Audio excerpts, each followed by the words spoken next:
Hey guys, thanks for tuning in. So today we're going to take a look at the HG P402 Scalar Jeep. Now this is a review model from gearbest.com, and I'll have the links in the description if you guys would like to pick one up. So what intrigued me about this guy here is for the money, it was $70 I believe on their website, and for what you get here it's pretty amazing. It looks like you get a scale 4x4 truck. It's supposed to have locked front and rear differentials. It's got nice rubber tires, what looks to be like B-lock or real B-lock rims. I'm going to check that out in just a second. It's a full RTR package, comes with a LiPo battery, brushed motor for low-end torque, and it looks like it's got a lot of expandability as far as you can actually make it up to a 10 by 10 if you wanted to add to the chassis. So what we're going to do is we're going to just kind of do an out-of-the-box initial review and assessment, and then I'm going to make another video that's going to kind of be a running video and also a pros and cons kind of final thoughts on this guy. So first thing out of the box, of course, you get the Jeep itself. Nice looking Scalar Jeep. It seems very durable. You got a full spare tire on the back here. Tire rubber seems real soft and real grippy. You also get a 1500 milliamp LiPo battery, and it comes in this hard case. It's got a Tamiya type connector on one end, and it's got this drain hole in the bottom. I'm not sure what that's for. That kind of tells me maybe you can take this thing in the water. I saw a few videos of the 6x6 version going through some water, so I'd be a little hesitant out of the box to take this in the water. I might want to do some waterproofing before I did take it in the water. But it's kind of neat that maybe that's an option for it to be kind of waterproof. So we got the LiPo battery. It's a 2S. We also get our charger. This is a Euro charger with a balance plug already built on, and these guys actually give a nice US adapter in the box.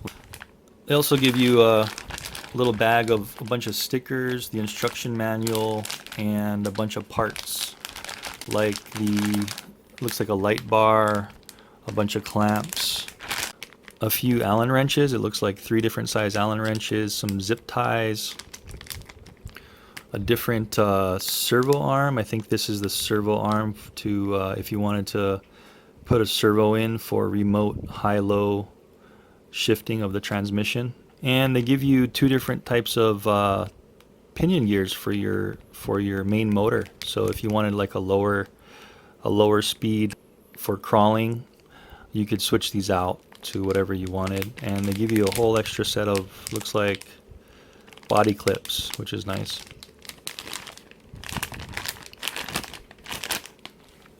And then last thing in the box is the transmitter, of course. It's just your basic trigger RC car wheel transmitter. Looks like you've got your steering trim here. You've got your high and low gear selector here. This one doesn't come with a servo on the truck to use this switch. This would be a switch if you did buy that aftermarket servo and installed it to switch it from high to low gear remotely. Otherwise, you just flip a switch on the transmission manually to put it from high to low gear. You got your power off and on switch here, your basic trigger for throttle and brake. And then you've got this little cover here that gives you just a couple of settings. It looks like you can reverse the throttle and the steering servos, and then just a power LED and a connection bind LED. And that's it, just a real basic controller. But it feels pretty good in the hand.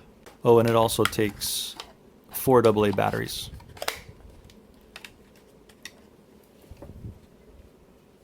Okay, so now that we saw everything that comes in the box and we talked a little bit about it, let's go ahead and take the shell off. Okay, first of all, looking at the shell, it looks like it's got a nice plastic film on it to protect it from any scratches from shipping or anything.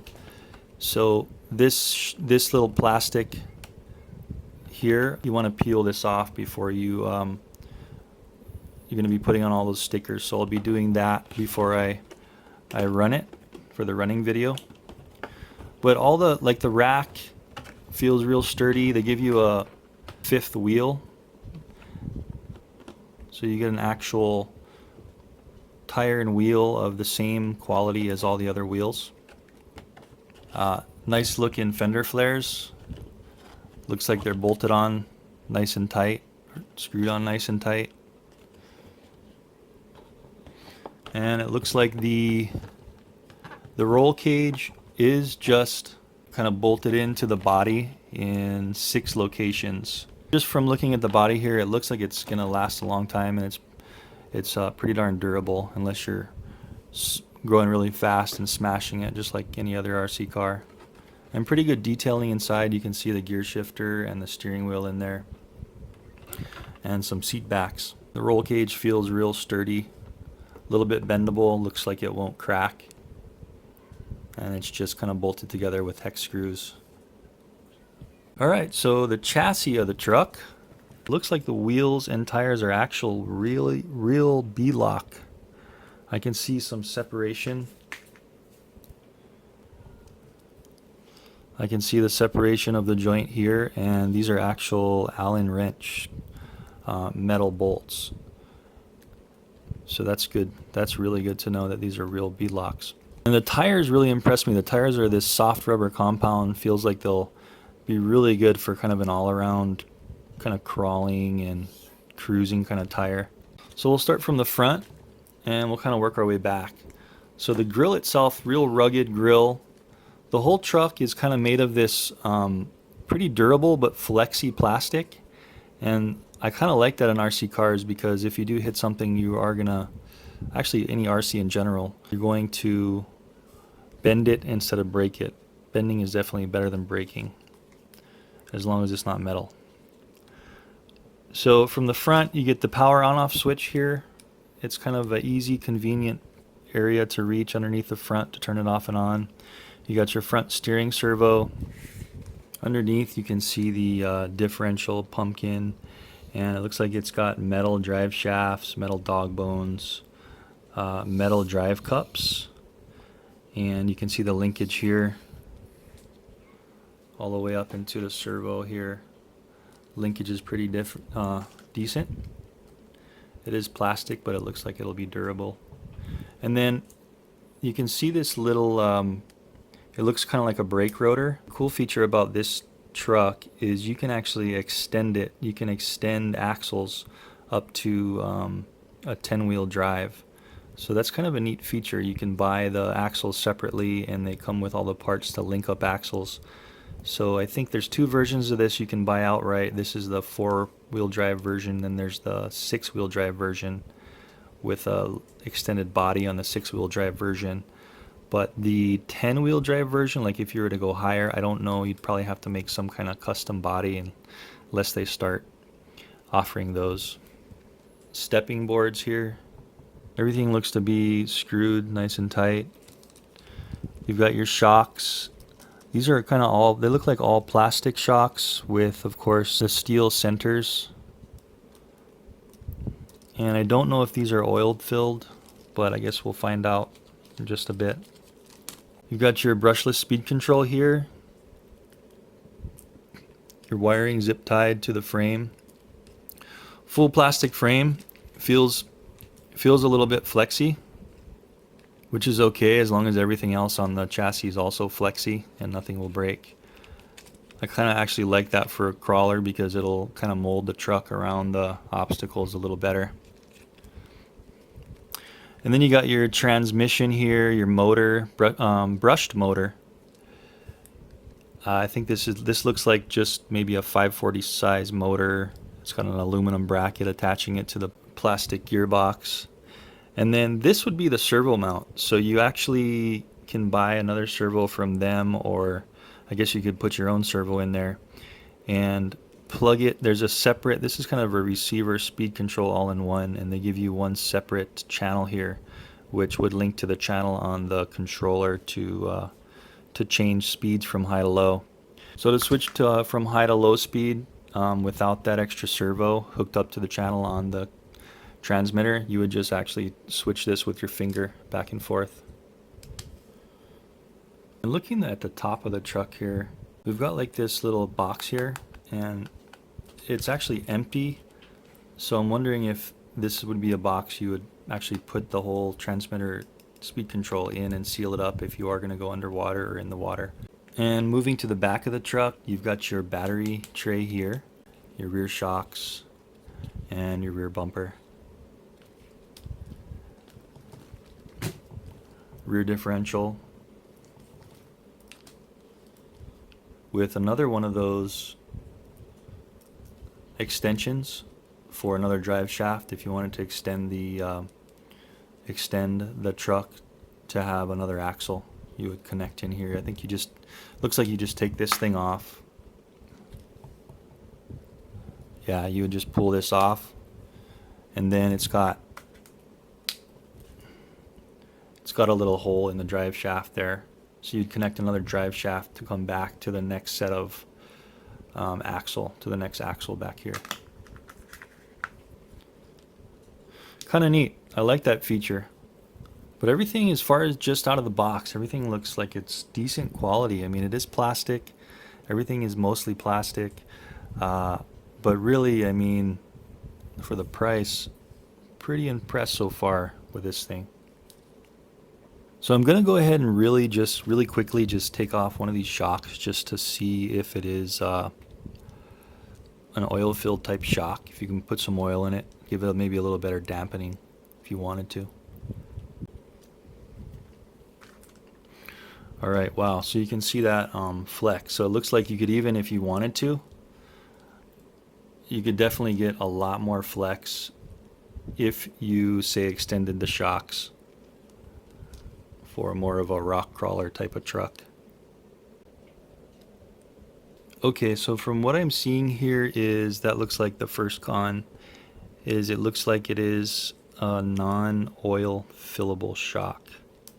I guess on the bright side, if you are an RC enthusiast, you might have some shocks laying around if you did want to have oil-filled shocks for a little extra dampening.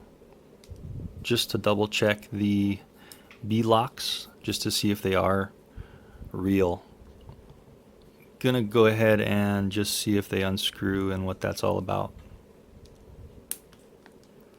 Okay, so last one, we're unscrewing these 5 little hex screws from the tire to see if these are actual bead locks, and let's see what we get. Yep, so sure enough, these are actual little bead lock rims, and it looks like the rim comes all the way on the other side of the lip, and you've got a groove right in there that the lip of the tire, the bead of the tire, rests in.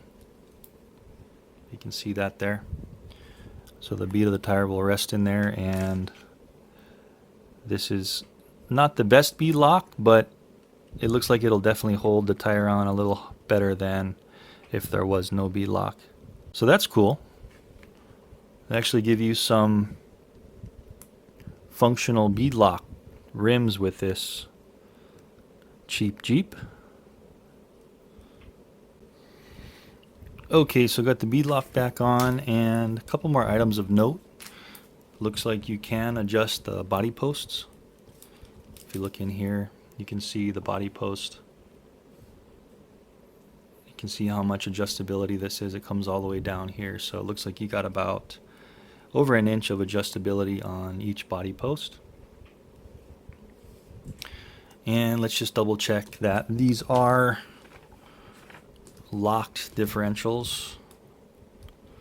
Yeah, these are definitely locked. I can't move them, so that'll give you really good traction for crawling.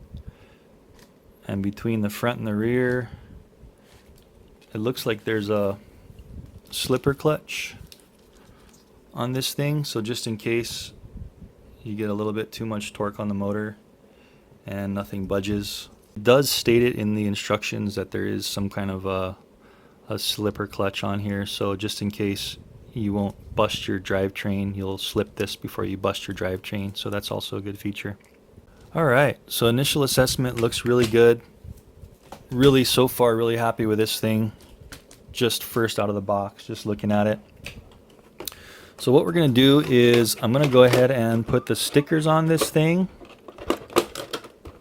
Get all the stickers on it, maybe raise it up a little bit, raise the body posts up a little bit, get a little higher for some more clearances. It looks like it's going to rub the tires pretty quick on the fender flares, so I'll probably lift the body up maybe a ½ inch or so just to get some more clearance. Put some of these stickers on, this light bar that comes in the package. Maybe try out some of these. It looks like they give you some shock collars to tighten the shocks up. And take this thing out, do some running, get some video of it in my next video, and see how it all works. Come back and do kind of a final assessment video on with the pros and cons. Again, this is a review model from gearbest.com. I'll have the links in the description for that. And also to the next running video will also be in the description. So be sure to check that just to follow along with this review. All right, guys. Stay tuned for the next video. Like, subscribe, and comment. And I'll see you in the next one. Thanks for watching.